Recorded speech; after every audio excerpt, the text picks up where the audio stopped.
Assalamualaikum warahmatullahi wabarakatuh. Perkenalkan, nama saya Muhammad Ihsanul Arif dari 12 IPS 3. Di sini saya akan menjelaskan tentang menghindari akhlak tercela. Akhlak tercela terbagi menjadi 3. Yang pertama ada nifaq, yang kedua ada keras hati, yang ketiga ada ghadab. Yang pertama ada nifaq. Nifaq atau istilah lainnya adalah bermuka dua. Nifaq secara etimologi berarti salah satu lubang tempat keluarnya yarbu atau hewan sejenis tikus dari sarangnya. Ada juga secara bahasa berarti ketidaksamaan antara lahir dan batin. Sedangkan pengertian secara terminologi berarti menampakkan keislaman dan kebaikan di hadapan manusia, tetapi menyembunyikan kekufuran. Ada juga macam-macam nifaq. Yang pertama, nifaq amali atau perbuatan. Yang kedua, nifaq i'tiqadi atau keyakinan. Nifaq amali termasuk salah satu nifaq pada taraf kecil, yaitu melakukan sesuatu yang merupakan perbuatan orang-orang munafik, tetapi masih tetap ada iman di dalam hatinya. Yang kedua, nifaq i'tiqadi. Nifaq i'tiqadi termasuk nifaq pada taraf yang besar, yaitu pelakunya menampakkan keislaman di hadapan manusia, tetapi menyembunyikan kekufuran. Ada juga tanda-tanda pelaku nifaq. Yang pertama, bila berkata ia berdusta, seperti menyampaikan sesuatu tidak sesuai dengan fakta kebenaran, baik dengan ucapan maupun dengan isyarat seperti menggelengkan kepala atau mengangguk. Yang kedua ada bila janji ia mengingkari, seperti menyanggupkan untuk berbuat atau melakukan sesuatu, tetapi ia mengingkari. Mengingkari janji yang telah diucapkan berarti tidak menepati kesanggupan yang telah dibuat. Yang ketiga, bila dipercaya ia berkhianat. Khianat adalah mengingkari suatu amanah yang telah dibebankan kepadanya. Secara umum, khianat artinya mengingkari tanggung jawab yang telah dipercayakan, baik datang dari Allah maupun dari orang lain. Yang terakhir, ada bila berseteru, dia berbuat fajir.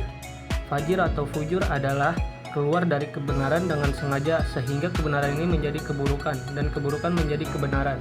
Fajir dapat diartikan pula dengan mempertahankan pendapat dengan argumen apapun, termasuk dengan membuat dalil-dalil palsu.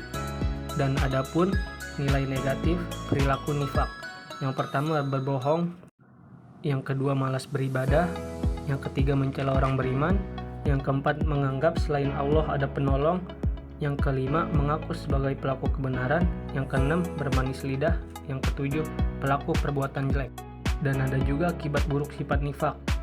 Yang pertama bagi diri sendiri, yang kedua bagi orang lain.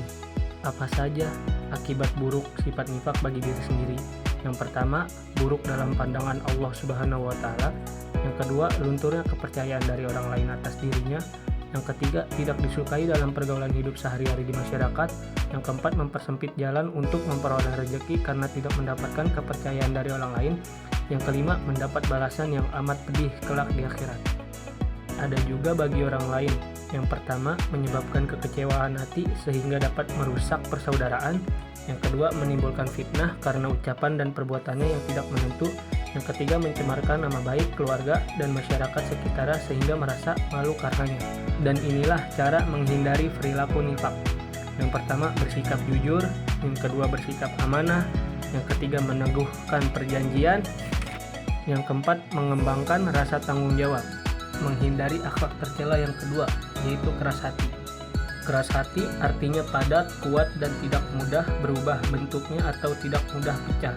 Keras hati juga berarti tidak akan berhenti bekerja sebelum yang dicita-citakan tercapai. Adapun ciri-ciri orang yang keras hati diantaranya adalah 1. Bermalas-malasan dalam mengerjakan kebaikan dan ketaatan. Yang kedua, tidak terpengaruh hatinya dengan ayat-ayat Al-Quran yang dibacakan. Yang ketiga, tidak terpengaruh hatinya dengan berbagai ujian, musibah, dan cobaan. Yang keempat, tidak merasa takut akan janji dan ancaman Allah Azza wa Jalla. Yang kelima, bertambahnya kecintaan terhadap dunia dan mendahulukannya di atas akhirat. Yang keenam, tidak tenang hatinya dan selalu merasa gundah. Yang ketujuh, bertambahnya dan meningkatkan kemaksiatan yang dilakukannya. Yang kedelapan, tidak mengenal atau tidak membedakan perbuatan ma'ruf dan mungkar. Orang yang berhati keras itu tidak bisa memetik pelajaran dari nasihat-nasihat orang yang didengarnya, tidak bisa mengambil faedah dari ayat maupun peringatan-peringatan, tidak tertarik meskipun diberi motivasi dan dorongan, tidak merasa takut meskipun ditakut-takuti.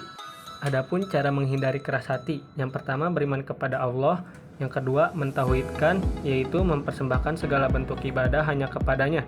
Yang ketiga, melaksanakan ketaatan kepadanya. Yang keempat, meninggalkan perbuatan dosa. Yang kelima, banyak mengingat Allah. Yang keenam, banyak bertaubat dan beristighfar kepada Allah. Yang ketujuh, menanamkan perasaan takut kepada Allah.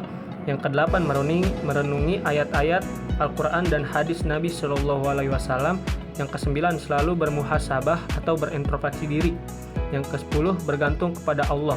Adapun menghindari akhlak tercela, yang terakhir yaitu godop. Lafal godop adalah lafal bahasa Arab. Secara harfiah berarti marah atau pemarah. Marah dalam pengertian godop bersifat negatif atau buruk. Godop atau marah yaitu merasa tidak senang dan panas hati karena suatu peristiwa atau sebab-sebab tertentu. Adapun nilai negatif perilaku godop. Yang pertama, sumber keburukan. Yang kedua, membahayakan kesehatan tubuh. Ada juga sumber keburukan. Yang pertama, keputusan dan tindakan orang marah cenderung menambah masalah, bukan menyelesaikan masalah. Yang kedua, pemarah menimbulkan kerusakan hubungan antara sesama manusia. Yang ketiga, pemarah dapat merusak keharmonisan keluarga. Ada juga yang membahayakan kesehatan tubuh.